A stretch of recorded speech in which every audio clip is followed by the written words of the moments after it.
A young man applied for a job at a large printing company. He passed the first interview and was going to meet the director for the final interview. The director saw his resume, and it was excellent. At the interview, the director asked, "Have you received a scholarship for school?" The young man replied, "No." "Was it your father who paid for your studies?" asked the director. "Yes," replied the young man. "Where does your father work?" asked the director. "My father is a blacksmith," replied the young man.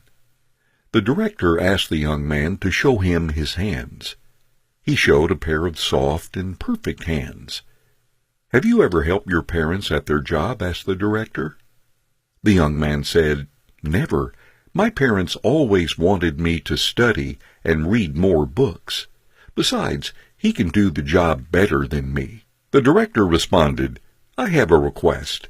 When you go home today, go and wash your father's hands, and then come to see me tomorrow morning." As the young man felt his chances of getting the job were high, he decided to agree with him.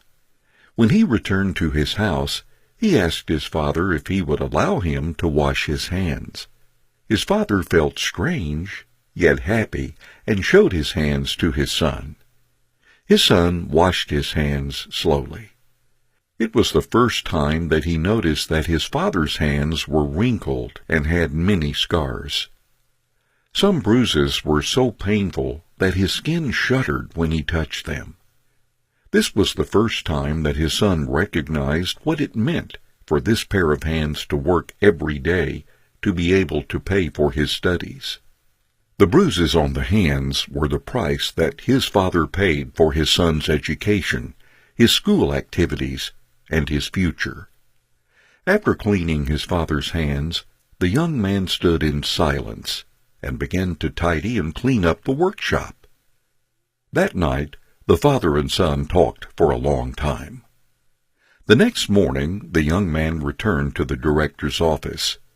The director noticed the tears in the eyes of the young man as he asked, "Can you tell me what you did and what you learned yesterday at your house?"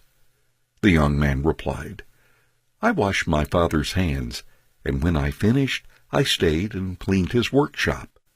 Now I appreciate and recognize that without my parents, I would not be who I am today. By helping my father, I now realize how difficult and hard it is to do something on my own. I have come to appreciate the importance and the value in helping the family." The director said, "This is what I look for in my people. I want to hire someone who can appreciate the help of others, a person who knows the hardship of others to do things, and a person who does not put money as their only goal in life. You are hired." Children who always get what they want develop "I have the right" mentality and always put themselves first, ignoring the efforts of their parents. If we are this type of protective parent, are we really showing love, or are we destroying our children? These type of parents may feel that they're showing love to their children, but they are actually destroying them. It's great to give your children a great life, but when you're washing the floor or painting the wall, please let them experience that too. After eating, have them wash the dishes with their brothers and sisters.